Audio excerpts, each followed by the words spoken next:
When you're trying to consider, like, what is the first song that's going to set the precedent for the album? What do you want people to hear that's going to introduce them into this new era?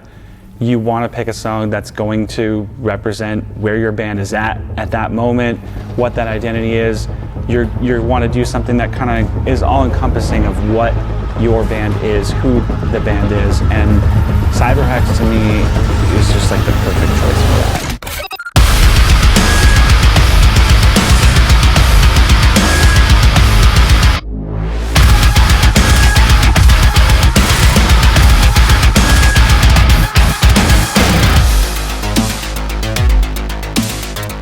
I want to say Chris sent a text in our group and said, what song do you guys think we should put out first?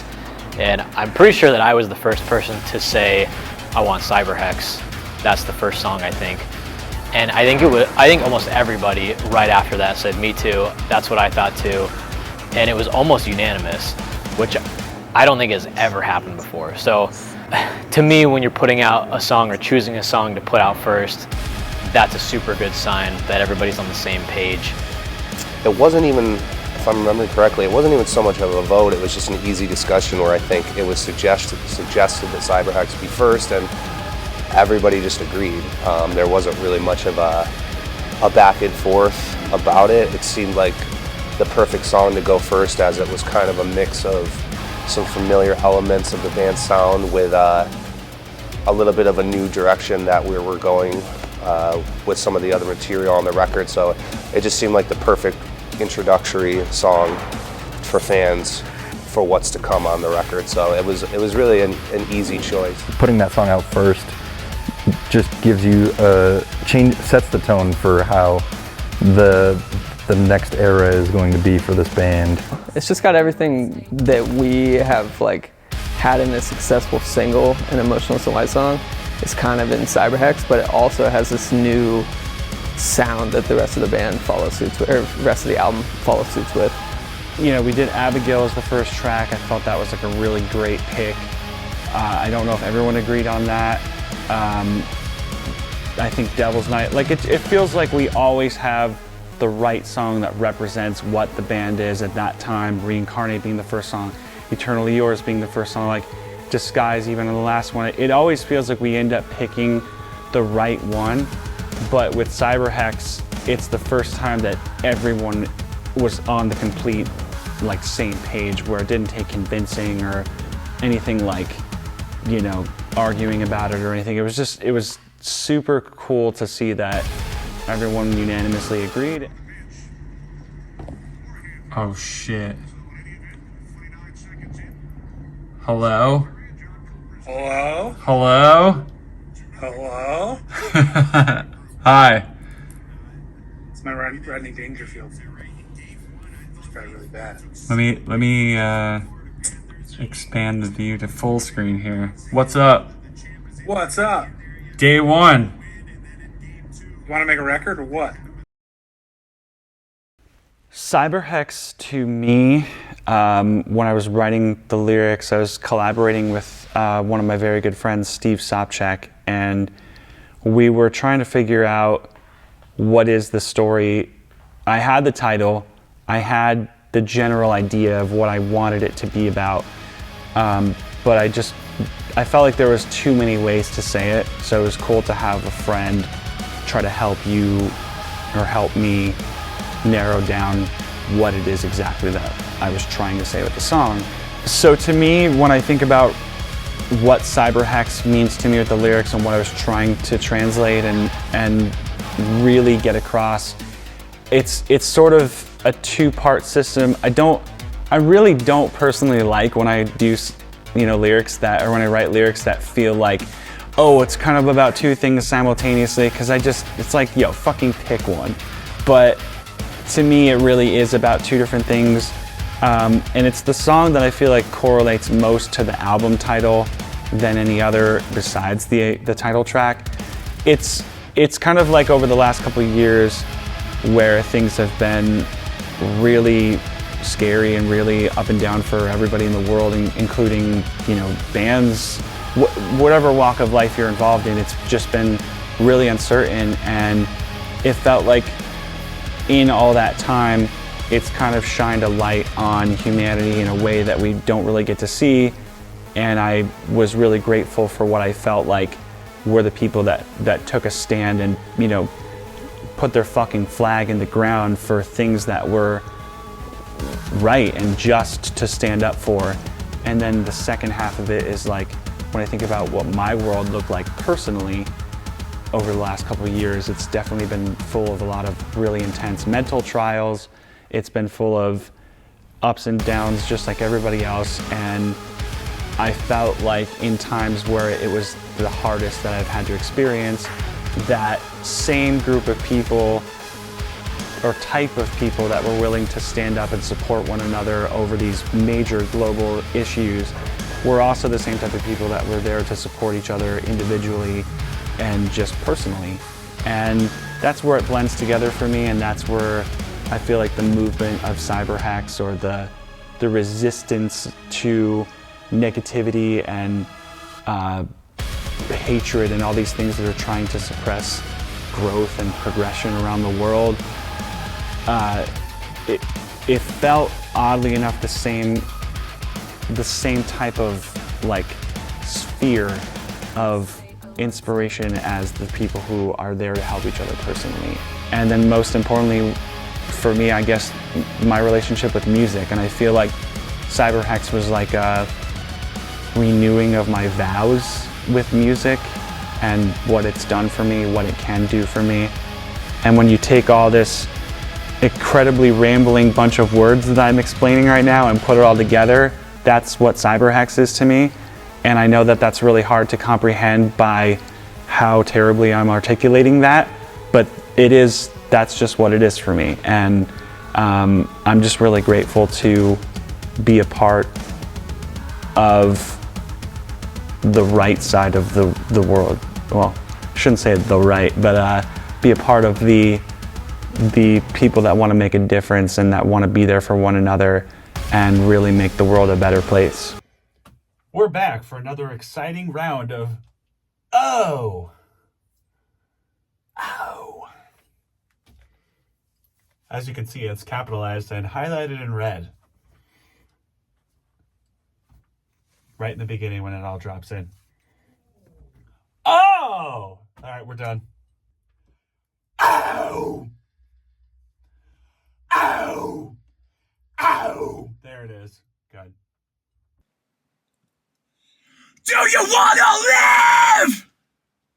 Are you willing to die? Stop. Any of these particularly sound?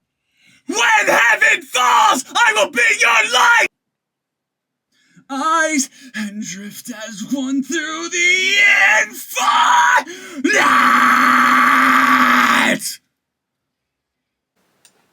We have just reached a very exciting part of the album that I've been waiting for. As we near the end, we are adding some Foley to some of the songs, starting here with Cyberhex. Trying to get the cyber Edge of Tomorrow type war in the background to start the song off and really set the scene. Reminds me of Metallica's One.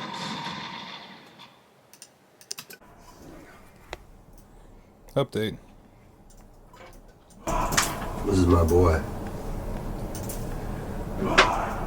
Yeah. Really happy I just put my headphones on to hear Rick say, yes, my name is Anal. Cyberhex. Cool. Cyberhex!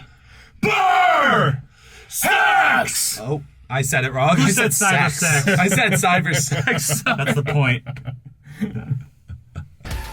Another aspect of Cyberhex that I thought was like something that came about late in the process of creating it was I really felt like the song had this need for some form of like operatic vocals in it, and I didn't know where or what, and I was thinking of like, who do I know that I really enjoy their work or their talents, and without question it was immediately come to mind that my friend Lindsay Schoolcraft, who used to perform in be in Cradle of Filth, has, you know, one of the most gnarly, operatic, amazing vocals I've ever heard. Hi, I'm Lindsay Schoolcraft. Singer-songwriter, probably maybe producer, composer, all that jazz. And I sing backing vocals on Cyberhex. Let's try this again.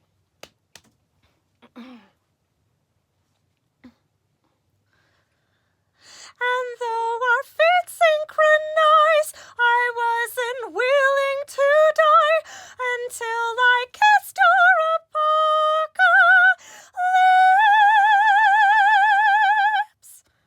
apocalypse. Oh well, I flubbed the last note, big blah. I met Chris at, was it Grass Pop? Grass Pop, I want to say 2015. And we hit it off, we stayed in touch. And then I went home, and I'm all about like the law of attraction, the power of manifestation. And I made a vision board.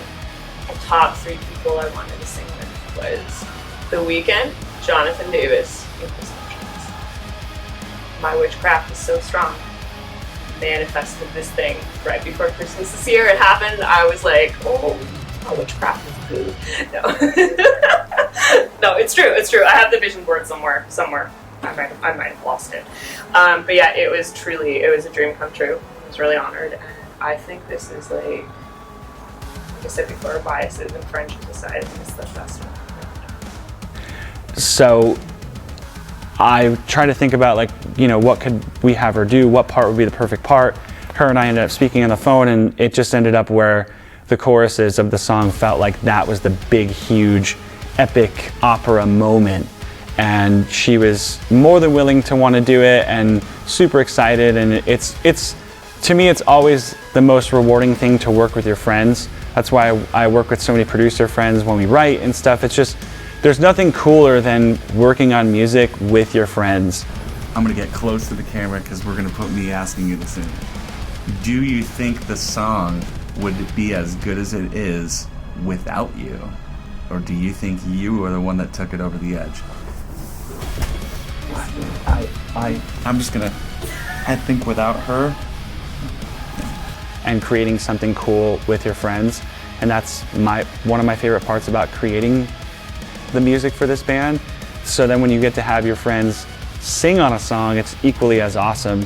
And I think she did an amazing job that took this song to a level that I would never be able to do by myself. And yeah, it's awesome. It's just, you know, it's another one of those things where it's so special that, like, she's excited as she is to be a part of it, as I am to have her. It just, maybe the fans can hear that in the song, maybe they can't, but I know it's there, and it's just really special. I don't even know what to say. It's so fucking good. We've never had that. We've had on Synthetic Love, on our second record, we had like an operatic voice, but this is ridiculous for this song. I feel like this is probably the most cinematic song we've ever done. So to have her like add that layer and have it be this good I'm still trying to take like a full breath. It is amazing. Wow. It is amazing. Thank you, Lindsay. Thank you, Lindsay. Great job. What was your first reaction when you actually heard the song in its entirety with your vocals and everything on it? Well, there was an ugly cry. Like, there was a lot of ugly crying. Like, properly. This is so amazing. It's the best thing I've done with my career. Literally. No offense to my other That's not true. I almost fell. That's not true! Oh!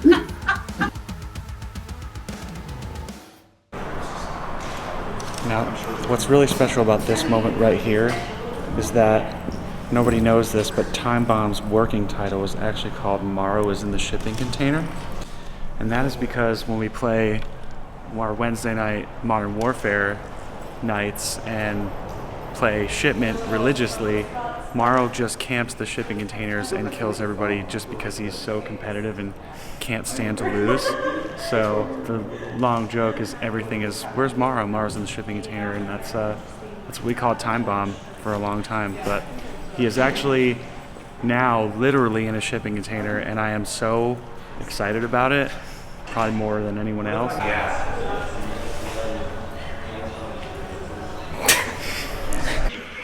The Bills are winning. It's amazing. Touchdown, Buffalo. What's up? Fuck Mac Jones. Fuck New England. Fuck Logan. I'm out.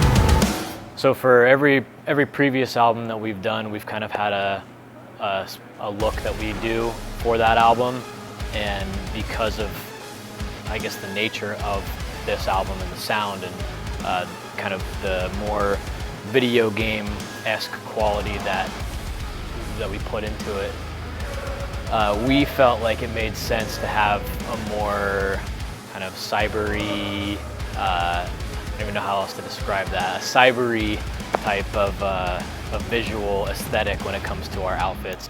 It's a cool new little direction for the band. It's not, it's not everything is going to be that, but for this particular moment in time, this particular song, going heavy into that cyber route was really cool and really lent itself to the material. Before I went to the bathroom, I heard you say that if there's anybody else that had to do the whole song again, it would be me. Yes. Would you say that that's because I'm the most important? I would say you... Would you say that's because I'm the most important? You could say that. You heard it here, folks, straight from the horse's mouth. I'm the most important. I'm just going to go ahead and stand right back here in my spot. How do I look? Great? This is where you say I look great. What? You called him a horse, dude. You called me a horse. That's fucked up. I called him a... Straight from the horse's mouth. Straight from the... Did I say that? Yeah. I don't remember. I don't know what other sayings you could say. How is it to play in front of a green screen and be having a baby? Well, we're gonna put the birth on the green screen. I think it's gonna be a whole birthing. You're gonna video. Twitch live stream it. It's the motionless birthing video. For the video of Cyberhex, we tried to do something that felt like it fit the new aesthetic of the band for the cycle. I mean, we really, really love, the cyberpunk stuff. We really love the Mad Max dystopian post-apocalyptic stuff, and it felt like, how do we take all these things that we love that we've not touched on, that we don't see like a ton of other bands really doing a lot, or a combination of these things? Like, how do we try to create a unique world and aesthetic and have that feel like it fits with what the music on the album does, the cover art? I mean, Cyberhex by itself is like a whole new world that we're going into. The Cyberhex is like fully like the metaverse, essentially. And it's the whole vibe, the looks, and everything that we're doing for it. It, in my opinion, is so fucking cool. Just like the dark, like Matrix-esque gamer type of vibe, and it's different. With the video, we seem to be gravitating more towards this idea of like doing things in-house. It feels way more connected when you're working with people that are as close to Ricky directed the new Cyberhex video. I just want to commemorate that this is my first Rick update. I've got the camera now. Update. Update. What are we doing here? Besides I'm breaking things. I'm trying to set up a light really sketchily. To get this backlight illuminated. Or this green screen, I should say. Breaking stuff. Is this your first time doing any sort of green screen video? No, but in this capacity, yes. Are you excited? I'm excited and nervous at the same time. This is definitely one of the most interesting video shoots I think we've ever done, because nobody is paying attention to what Rick is doing. He's basically just doing it himself. This is weird because I'm shooting this here by myself. Everybody's over there doing their own thing. What's it been like to work with the biggest diva we know, Logan Beaver? It's been a handful. As you can see, he's exercising on the green screen. So it's been something to deal with. Is this your first time working on a video with him? In this capacity, yes. Is this your last time working on a video with him? It might be.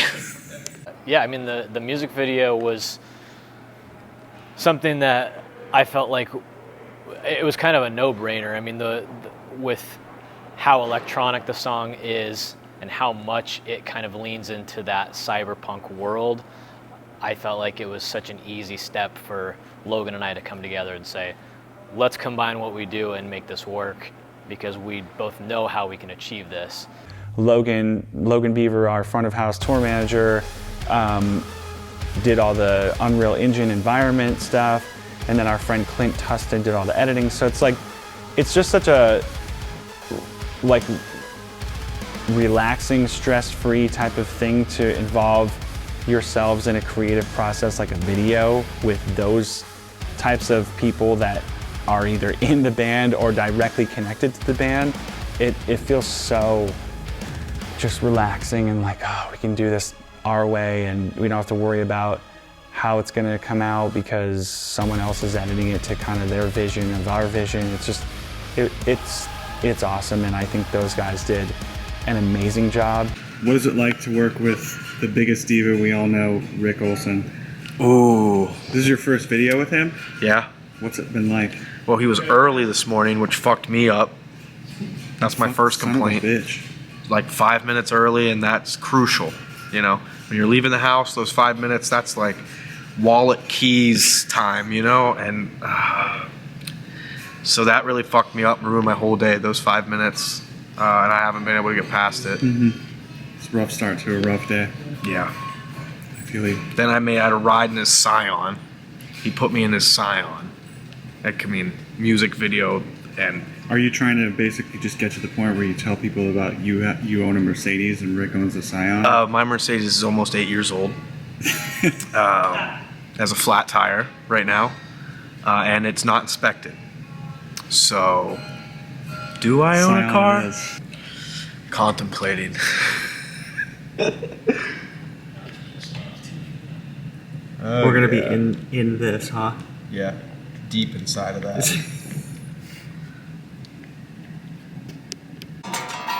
Wrong song, boy. Sounds right in my heart. I think I figured out what each one of these things is that's feeding the tubes into your back. First one, we've got cigarettes. Second one is coffee. What's the third one? Maybe Coca-Cola. Are those your three favorite things? I do like Coca-Cola. Chicken wings. It's liquefied chicken wings. It's just buffalo sauce. All three things blended together. It's cigarettes, whole cigarettes. It's Josh Allen's hot sauce. Allen sauce.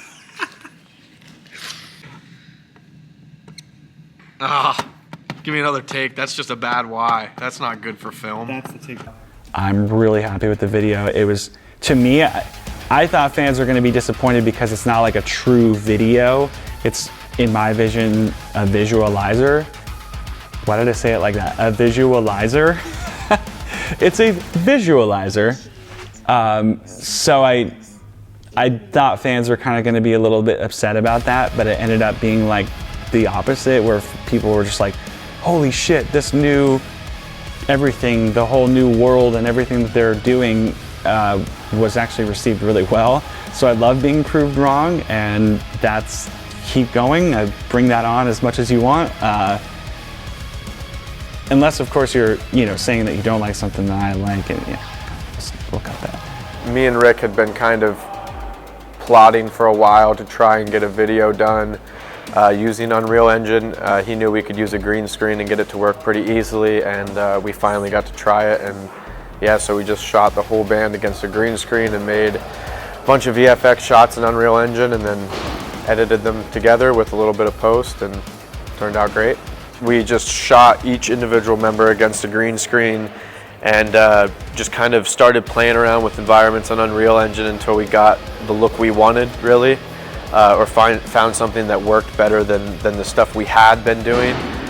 We kind of had this like breakthrough moment where we figured out something that looked really good, and we just kept making different environments that looked like that, and came up with the ones that turned out the best. And yeah, just simply taking footage from a green screen video, putting that keyed out video into an environment, and just you could do anything with it. Make it bigger, smaller, darker, lighter, whatever. The green screen thing was a little scary, just not knowing what the final result was going to look like. So we filmed in front of a green screen because we had to impose us into the visual elements of the world that Logan had created. And so there was a lot of challenges that came with that we dealt with on the spot. And I've only used green screen once previous to this, so this was kind of a new world for me. Told Logan I'd never want to do green screen again, but I will. I'm sure I will. I'm standing here with guitarist and sole director of the new Motionless video for Cyberhex. Ryan, how are you feeling about your day today? Feeling great. I feel like I got all the footage I need. Just waiting on this last guy to be done, but you know, he didn't practice the song before we came here today, so. How dare you, sir? Do you understand the hours that this man puts in for you to stand here and insult him by just not even knowing the song? Time is highly valuable. I do not appreciate this unprofessionalism.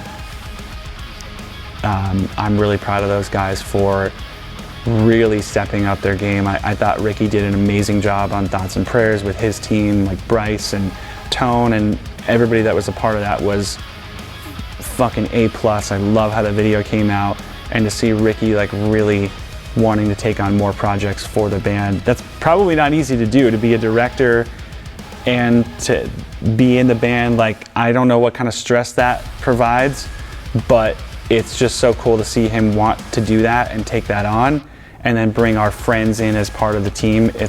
I mean, you can't get better than that.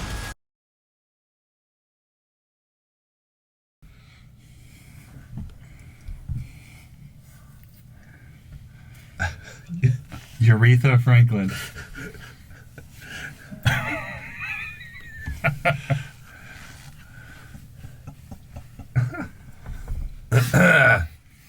We are ready to track the song now.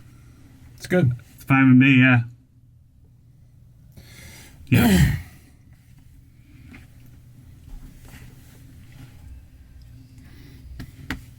Here we go.